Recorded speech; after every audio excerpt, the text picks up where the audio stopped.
I thought it'd be nice. We can both cut bits out, which I think would be quite nice.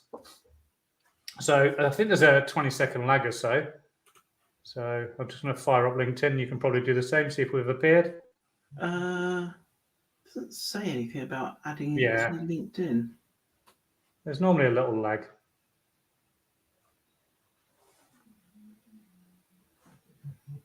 It's not going out on my LinkedIn by the looks of it. So.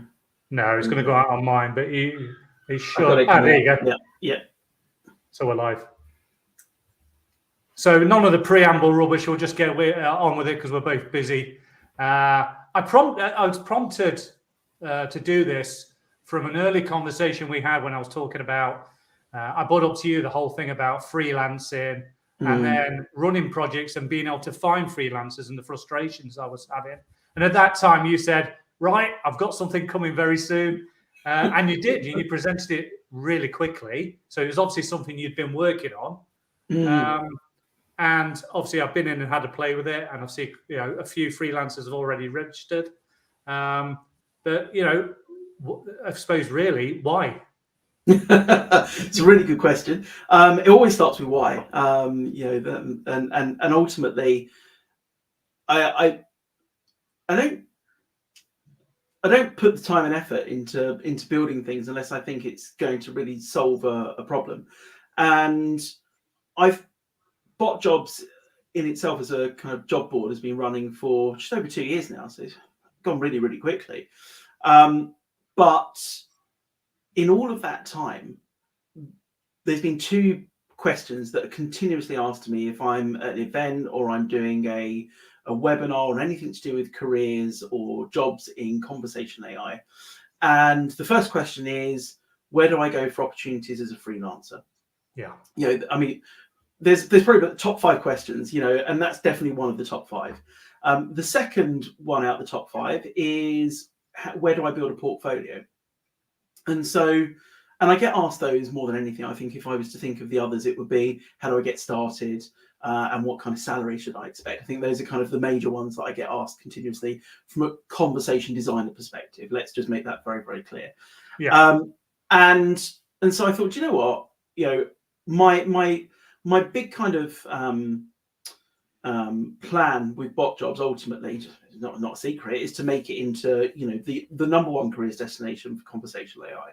So if I'm going to add anything to it, it has to be something that's going to prove useful and valuable to the community, because that's what it comes down to as far as I'm concerned. So I went about last year thinking about, okay, out of all of those topics, what can I do? And so the first thing I thought was, I can absolutely build a freelance system where people can register themselves as freelancers, or B, go and buy services and projects from those freelancers. So I set about building that. And while I was building that, I also thought, you know what? One of the things that we can add into here is the ability for freelancers and anybody who wants to register for it, basically, because you don't have to actively be a freelancer, but the ability to create your own portfolio. So within Bot Jobs is the opportunity to register as a freelancer, and when you are registered, you can then go into somebody's profile and take a look at their portfolio. If you look at mine in there, I'm the cheapest one in there at $1 an hour. I think I'm a little bit further up. I think you kind of skip past it, but that kind of, if you click into somebody's profile there I am. You can then take a look at the portfolio as you scroll down. And I'm just throwing the odd kind of example in here because I don't. I'm not looking for freelance opportunities through this myself right now, which is terrible to say, but I'm busy enough. But it's a great example, and actually that's public facing as well. So so you can send people the link to your portfolio. There's a share button at the bottom there that you can do that. So those were the two out of the kind of big 4 questions that I was asked.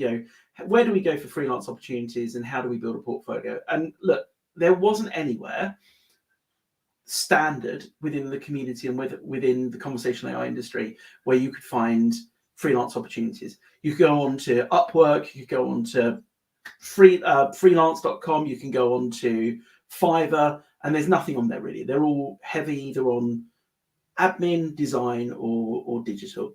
Yeah. However, what Martin Redstone does today, the rest of the world does tomorrow. Is that's the shackles of being a trendsetter. Fiverr actually announced this week that they are also starting to work with AI. As they said, AI we come in peace.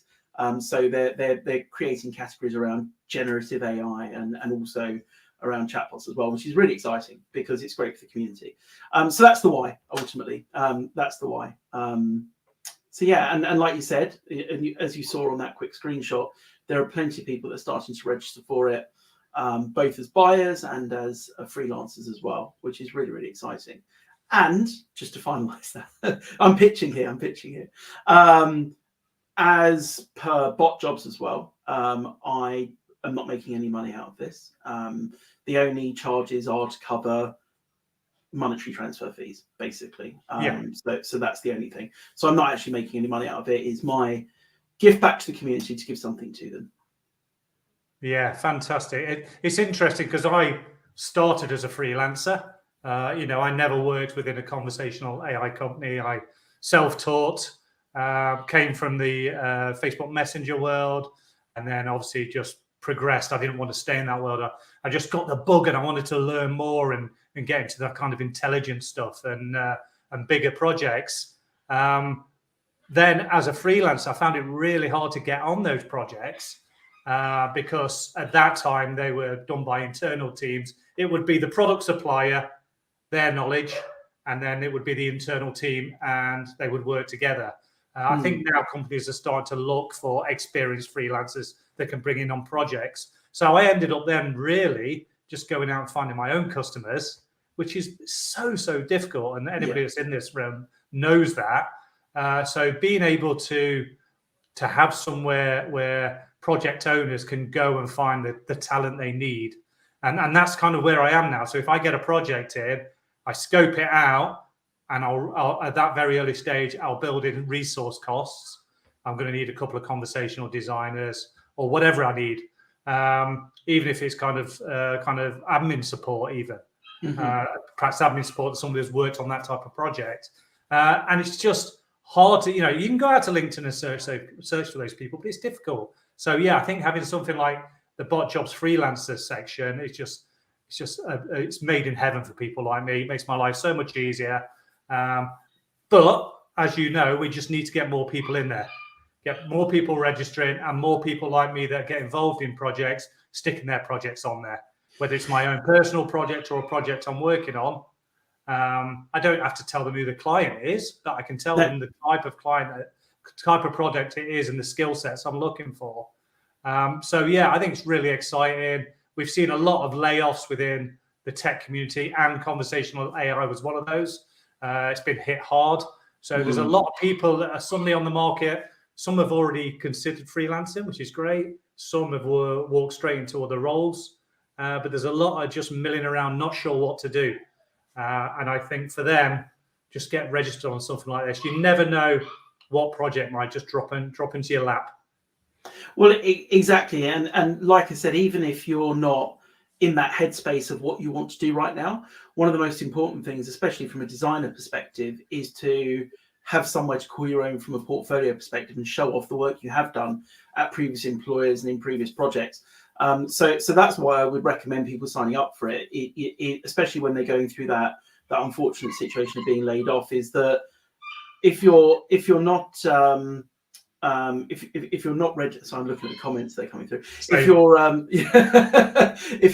if you're not in that headspace yet of what you want to do, then come and register on bot jobs. Come and register on bot jobs, the site. Come and register on freelancers for your portfolio, and then you'll start seeing opportunities coming through, and then you can make your own mind up. There's no pressure, but come and give yourself a home. Come and give your portfolio a home, because that's the second most important part of what we're doing, is giving people a place that they can come, rather than some people on Notion, some people on Wix, some people on Squarespace, etc., and where there's no standard templates. It's all there. It's all there and waiting for you. So at least it gives you a chance just to start lining your ducks up, basically.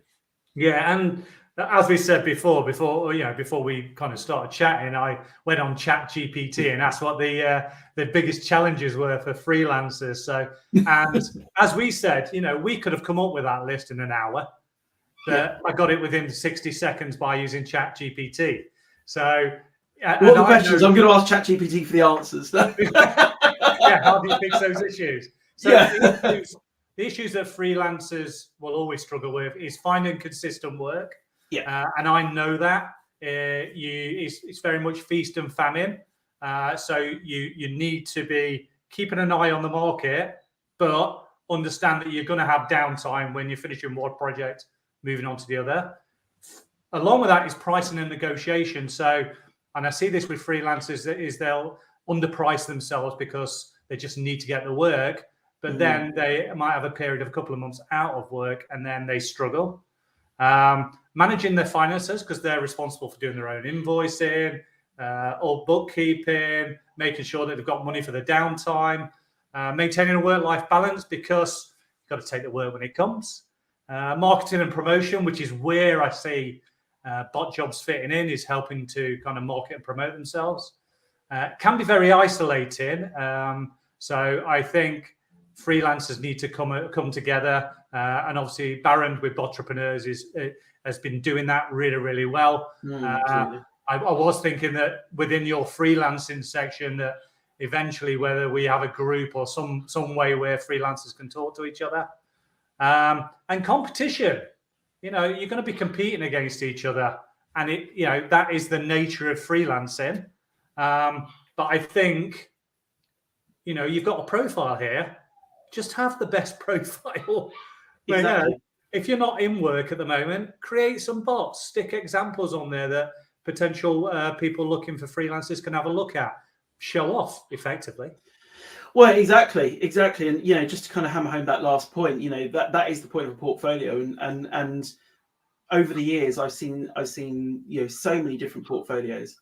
And when I think there's some huge differences. There's a lot of people out there, as you know, that are right now looking at conversation design as a career option. So they're not even experienced designers right now. So they are, doing a certification course, training up to be a conversation designer, and as part of that, they're creating not real chatbots. Ultimately, they're creating test environments. They're creating what's the word?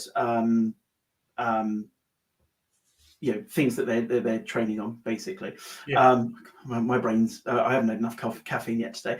Anyway, so and we're seeing portfolios that are made up of not real life chatbots where people have just designed them for the certification, and we're seeing portfolios of people that have spent years in the industry and designed the most amazing experiences, not putting them on their portfolio. And I just think, why? And so that's kind of where you have the opportunity to show off your skills, your experience, and your background. I think that at the other end, the one you started off with, finding work, and finding freelance opportunities. I've been, self-employed consultant for several years, same as you, and not many people. There we go. There's Jeremy. Not many people are. Not many people are salespeople ultimately, and so when you're a freelancer, you have to be, you have to do your job well. You have to be a really good conversation designer, but you also have to be a good salesperson and a good marketer. And we don't come into conversation design to be a salesperson. So having a platform that's able to collect all of the opportunities and send them out to you, it's much better, because that's the most stressful bit of being a freelancer, is where's your next paycheck coming from. So I think they were just kind of two bookended issues that you mentioned I wanted to cover off.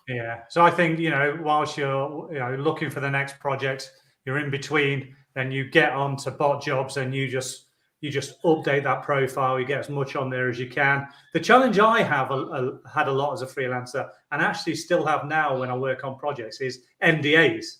So because I'm an outsider, I have to sign NDAs, and I'm not really allowed to talk about the projects I'm involved in. The last two projects I've done have been like that. I've been brought in as an external consultant, effectively, and I can't share that. But you can be a little bit creative and just basically put that in your profile that, you know, that you're working with big brands. Although you can't say, oh, they're what they were, you can talk a little bit about what the project was. I think so. Clever. I think so. I think that one of the things within the portfolio on Bot Jobs freelancers is that not only are you able to kind of send a link to a YouTube video or a website, but you've also got a text area. And you should make the most of that as well, because a portfolio shouldn't just be about the final product. It should be about the process that you've been through to get to that final product. Yeah. So there he is. There's Walter as well. You know, and you know, we should talk about, you know, what challenges you were solving with the chatbot, the voice bot, whatever you were building. It should be about the process you went through to build that. You know, so it shouldn't just be here's a link to the bot for you to try out. So I think that if you're under NDA, you can be very creative with that, and you can talk about, you know, the project without talking about the project ultimately. Yeah. And actually, Walter's made a very good point. You know, he said challenge number 11: convincing employers that 100% remote work is just as good as hybrid. I think he's got a fair point. I actually do think that it's easier as a freelancer to do that, because when you're looking for freelancers as an employer, and you can talk to this a bit better than I can, you're looking for people to fill a need I've got something going on here. Lots of things just went off. Somebody's ringing my bell. What was I saying? Yeah. So ultimately, you're trying to fill a need a surge in resource requirement for a project, and I think most of the time, employers are comfortable taking on a freelancer, knowing that they don't need to be there with the team. I think it's different for a permanent member of staff sometimes nowadays, but I think with a freelancer, I think it's a bit more flexibility. Not always, and which is a difficult thing. I think there is a little bit more flexibility when it comes to freelancers. Yeah, it's interesting. I'm currently putting another ebook together about managing conversational AI projects, and the key element of that is whether you're in the business or you're an external project manager. There's benefits to both, and there's challenges to both. Oh, totally. But you know, because that's the kind of level I'm at now. I really like to manage the projects because I've done so many. I've built so many. I like to manage the project and then bring in some conversational designers to help, and perhaps even some developers sometimes for integration work. Being external, I like it now because I've done corporate life and burned myself out doing corporate life. So being external now, it means I can pick and choose the work as well, which is nice. Lovely. Well, this has been interesting. So people need to get registered. They just need to go to the Bot Job site and click on the freelancing section and take some time to fill out their profile. Absolutely. It doesn't take long at all. But keep it up to date. Any new projects you're working on, add into there. The more people that register, the more employers will want to use it. I think that's the key bit. It's different to running a job board where it's a bit of a chicken and egg situation. When it comes to freelance platforms, you know, and I'll build it in public. You know, I'm happy to tell people about the different challenges and different problems. But the biggest challenge is asking employers to use it when there isn't a strong community of freelancers on there. So the more people that register, the more opportunity will get on there. And I will say very quickly that on Bot Jobs, you can actually also create services to sell and projects to sell. So if people are thinking, do you know what, I don't want to do the hourly stuff, I don't want to do the daily stuff, you know, I just want to do, you know, persona design, or you know, wherever your specialism is, wherever you're strong at, create a service around that, create a project around that, and put it up for sale. Because employers can come on and pick and choose. They can say, actually, we don't need a full-blown conversation designer, we don't need any of that. We need you know, somebody who can come in and help us design personas, and I'll pick off that project and I'll give it straight to that person. So I think that's something to bear in mind as well on there, is, you know, build your portfolio, but also create your services that you want to sell as well. It's interesting. Quite a question here. What are your approaches to pricing conversational AI and bot projects? Is it hourly or flat rate? So when I was a freelancer, I used to basically do a very brief kind of scope with the client, get them to agree to what they want to generate, and I would basically work out how many hours I thought it was going to take me. Now I just do a per project. And also, because I'm working with bigger companies now, when I do the scope, I charge for the scope work, because that can take me anywhere from 5 to 10 days to develop the scope for bigger companies. And effectively, once they've got the scope, they could decide whether or not to work with me. So they pay for the scope, and then if I end up then project managing or being the conversational designer on that project, then I just take the price of the scope off the end price. That works for me. Customers, clients seem to like that approach. It's honest, and I get something for 5 to 10 days work. I learned the hard way doing quotes. Don't give away anything for free. Yeah, doing quotes and proposals and all that type of stuff, which effectively was turning into scopes anyway. And then people would not come back. They'd just take the scope and do it. So I started charging it. So yeah, Adrian Thompson, yes, do your scope discovery as a paid piece of work, because it takes a lot of skill and a lot of knowledge. I always recommend products at the same time. So within that, I'll talk about resourcing, risks, opportunities, do the whole SWOT thing. I'll talk about what I think the minimum viable bot should be, and also potentially blue sky stuff where they could be going, because we all know a conversational AI project is just not a one-shot deal. You're looking to create something over a couple of years, and my clients tend to stay with me. I was working it out. They often stay at least 9 to 18 months. I've got one client that's been with me for 2 years, and they just keep iterating. So yeah, it's definitely worth doing the scope, and I think it does show off your expertise, the scope, and then within that, I basically put my fee. Basically, this is the project. This is what I suggest you do in phase 1, and this will be my fee. I hope that makes sense. So another question there from Theo. Do you get many companies who are happy for you to run the project as an external contractor?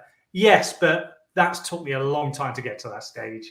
It's a lot of experience, a lot of referrals, and you've got to talk the talk, walk the walk. Basically, you've got to know your subject. I was a project manager many years ago, a Prince 2 project manager, so I've got that background, so I'm comfortable doing it. I've got the tools, I've got my processes in place. Sometimes they have to change slightly when you're working with a big corporate, because they have certain ways of working. But communication, any of these projects, communication's key. And managing risks. That's something I learned as a project manager. You're always managing the risk. Yeah, I agree. I think, I don't know about you, but I'm the same. I Prince 2 project manager, and back in kind of before this world, I was contracting as a project manager as well. And there are some businesses where if they've not had experience of project management, they sometimes find it very hard to all of a sudden have this very defined process. Because you come in as a Prince 2 project manager, you've got all of your lovely processes and your paperwork and all those kind of things. And it's sometimes a bit too much for people.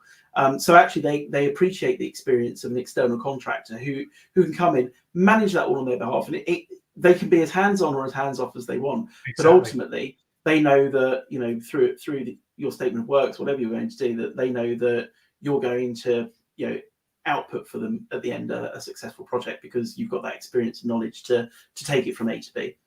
My last probably 10, 12 projects I've used Monday.com, and clients have liked it because I've basically built the board, the project board, everything's in there, nothing could be missed. Things aren't flying around on email, which I love, because things get lost and missed. So all the communication is done through Monday.com. Everybody knows what their responsibilities are. Communication channels are nice and clear. So the project management, as much as I like geeking out and building bots, which I do, and I do it all the time. I'm doing a lot with Juji at the moment. I'll have something very exciting next Friday with Juji, because they've now integrated with generative AI. Yeah, I've seen that. So I can't wait to test it later this week and then show it off the following week. So I love the geeky stuff.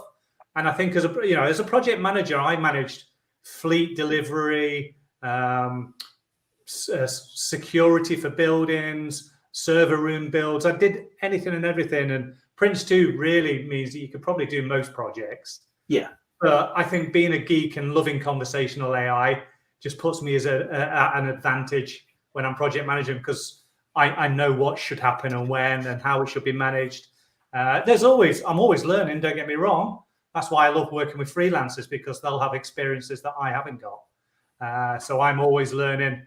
But yeah, I'll get my hands dirty. I'll go in there and look at the logs, why that conversation is not generating the right response. Yeah, I love all that stuff. And the analytics, really get off on the analytics as well. Do you know, it's funny, and I know we're kind of coming to the end of our session now, but something I think that's really important to point out is that you say your background's project management. I know you've got a varied background, really interesting one, but to be able to geek out over something that you're passionate about, such as conversational AI, and take the skills and experiences that you've had over the last several years or decades or however old we all are, and merge that together is just absolutely fantastic. So taking your skills and experience in project management, taking your passion and geekery around conversational AI and pushing those together, I think that provides a lot more power to what you offer to your customers and to your clients. And it's exactly where I've come from. I've spent the last 17 years in recruitment. There isn't anything that I don't know about recruitment. I'm confident to say that. But ultimately, over the last 6 years, I've been in the world of conversational AI and chatbots for recruitment, but totally and utterly geeked out and fell in love with conversational AI and everything about it. And I wanted to bring the two together, which is why I created Bot Jobs, because I thought, I'm doing conversational AI for recruitment. Why can't I do recruitment for conversational AI and just turn it on its head? And that's what I love, and so that's why I want to bring Bot Jobs together as this whole kind of #1 career destination for conversational AI. And you'll see that through kind of content that I'm starting to put out in my blogs, helping people prepare for interviews, all those kind of things that I get asked all the time. It's all going up there as blogs now. So that's what I love, is bringing two different areas of your world and your careers together and bringing it together into something you're really passionate about. It's fantastic, absolutely fantastic. We've both had varied careers to get to this point, and all that stuff adds to experience, which is fascinating. For conversational designers, and I delivered that ebook, which has sold really well, actually, how to be a great conversational designer. And I think a few people were shocked that it wasn't really about conversational AI. It was about how to be an asset and how to be good at that thing, not about, how to follow the happy path and what to do in human fallback and all that kind of stuff. But I've had some lovely feedback about that. And I think as conversational people working in conversational AI, if you're doing conversational design, as much as the skill of conversational design is important, and understanding customer behavior, and I've learned a lot about linguistics, something I never thought I'd get involved in. But also it's about being good and being hireable, being able to communicate clearly, being an asset to the team, continuously learning, and the ebook kind of dives into that. So this has been fascinating. If you haven't bought it, buy it, because it is great. I think if anybody wants it, just ask in the comments. I'll give you 50% off. I've got a little code, so you get it for like €5. Take advantage of that. Definitely, it's €5. Well, this has been interesting, buddy. I think we should do stuff like this again. Why not? Focusing on individual things that are happening out there. I know we were talking about some of the bullshit around what people are saying about ChatGPT at the moment. That could be fascinating. But let's do something again, and let's definitely push Bot Jobs freelance and project side as much as we can, because we need. Hey, you're one of our project buyers on there, so yes, register, and you never know, you might end up working on one of Jim's projects. So and my projects are good. Trust me, I love them. Right, brilliant speaking to you, Martin. Get back to work. Yeah, you too. Cheers. Bye.